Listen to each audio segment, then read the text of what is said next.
Magandang hapon, narito na nga ang pinakahuli sa ating minomonitor na si Bagyong Kerubin.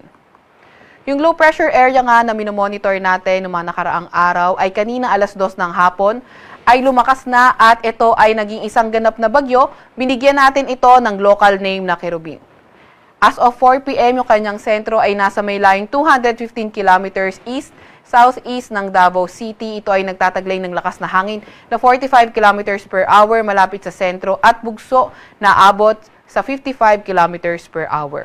Kumikilos sa direksyong south-southwest ng mabagal. Ito ngang si Bagyong Kerubin mostly nakakaapekto na sa Visayas at Mindanao area. Kaya kailangan doble ingat sa mga lugar na yan, lalo na yung may mga weather advisory na lugar.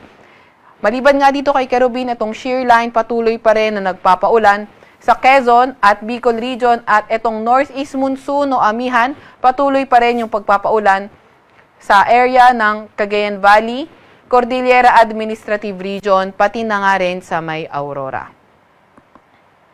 Dahil nga kay Bagyong Kerubin at shear line, meron tayong nilabas na weather advisory. So ngayong araw hanggang bukas ng hapon, asahan natin yung heavy to intense na mga pag-ulan sa Dinagat Islands, Surigao del Norte, Surigao del Sur, at sa may Davao Oriental. Kapag heavy to intense rains, posible yung 100 to 200 millimeters na mga pag-ulan. So numerous flooding events likely, lalo na sa mga area na urbanized, low-lying, or near rivers. Landslides, likely rin sa mga moderate to highly susceptible areas. Meron din tayong nakataas na moderate to heavy na mga pag-ulan sa Quezon, Bicol Region, sa may Eastern Visayas, Agusan del Norte, Agusan del Sur, Davao de Oro, Davao del Norte, Davao del Sur at Davao Occidental. Kaya doble ingat pa nga rin sa ating mga kababayan na nakatira sa mga landslide at flood-prone areas. Dahil kapag moderate to heavy yung mga pag-ulan, localized flooding, posible mainly sa mga urbanized, low-lying or near rivers at landslides, posible sa mga highly susceptible areas. Bukas naman ng hapon hanggang Thursday ng hapon, heavy to intense na mga pag-ulan, posible sa may area malaking bahagi ng Eastern Visayas, Dinagat Island, Surigao del Norte at Surigao del Sur. Samantalang moderate to heavy na mga pag-ulan, posible pa rin sa Quezon, Bicol Region, malaking bahagi ng Visayas, particularly sa Cebu, Bohol, Siquijor, Negros Occidental, Negros Oriental. Kaya ingat lalo sa mga areas malapit sa Mount Canlaon dahil posible nga yung lahar kapag nagkaroon ng mga malalakas na pag-ulan.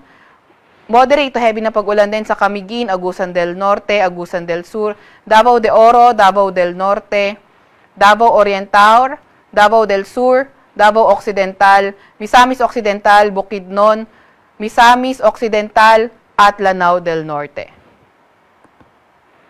Moderate to heavy din na mga pag-ulan, posible pa nga rin sa malaking bahagi ng Eastern Visayas, Dinagat Islands, Surigao del Norte at Surigao del Sur. Samantalang posible pa rin yung moderate to heavy na mga pag-ulan sa may Quezon, Bicol Region, malaking bahagi pa nga rin ng Visayas, particularly sa Bohol, Cebu, Negros Occidental, Negros Oriental, Siquijor, Camiguin, Agusan del Norte, Agusan del Sur, Misamis Oriental, Bukidnon, Misamis Occidental, Lanao del Norte, pati na rin sa may Davao Oriental. Kagaya nga ng nabanggit natin, ingat, lalo na sa ating mga kababayan na nakatira na sa malapit sa Mount Canlaon dahil nga kapag nagkakaroon ng mga malalakas na mga pag-ulan, hindi ruled out yung possibility ng lahar. Para sa mas detalyadong impormasyon ng weather advisory, pwedeng bisitahin ang aming website, pag-asa.dost.gov.ph. Under weather, may kita natin ang weather advisory. Dahil pa nga rin dito kay Bagyong Kerubin, meron tayong nakataas. Ang pinakamataas sa kasalukuyan ay signal number 1 sa Davao Oriental. Ito naman yung nakikita nga nating track netong si Bagyong Kerubin. So inaasahan nga natin, nakikita natin pagdating bukas around 2 p.m. posible nga itong humina at maging isang remnant low na lamang. Pero regardless, kahit humina ito at maging isang low pressure area, posible pa rin itong mag-traverse sa Mindanao area at Palawan area tomorrow to Sunday afternoon. At nakikita nga natin na posibleng lumapit ito sa area ng Mount Canlaon around Friday to Saturday. So, sa mga araw na yon, kailangan lalong mag-ingat ng mga kababayan natin sa mga lugar na yon dahil nga posible pa nga rin yung lahar. kagaya nga na nabanggit natin ay posible by tomorrow ay maging isang remnant low na lang itong si Kerubin. Pero posible pa rin itong mag-re-intensify into a tropical depression pagkatapos mag-traverse sa Mindanao habang papunta sa may Palawan area.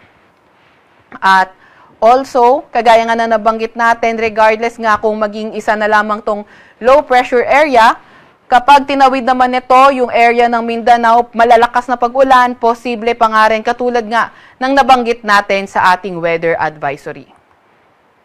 Yun nga po, kagaya na nabanggit, inuulit natin na kahit maging low pressure area na lang si Kerubin, ay posible pa rin magdala ng mga malalakas na pag-ulan, kaya palagi pa rin tayo makikoordinate sa ating mga DRR officers. Para naman sa lagay ng ating karagatan, wala pa rin naman tayong nakataas na gale warning sa kahit na anong dagat baybay ng ating bansa, pero pinag-iingat pa nga rin natin yung papalaot sa Northern Luzon at silangang bahagi ng ating karagatan dahil posible pa nga rin yung katamtaman hanggang sa maalon na lagay ng ating karagatan. At yan nga muna ang pinakahuli sa Bagyong Kerubin. At para sa ating social media accounts, pwede nyo i-follow at i-like aming Facebook at X page, DOST_Pag-asa. Mag-subscribe sa aming YouTube channel, DOST-Pag-asa Weather Report. At para sa mas detalyadong impormasyon, bisitahin na aming website, pag-asa.dost.gov.ph. At yan nga muna ang latest mula sa Weather Forecasting Center ng Pag-asa, Veronica Torres.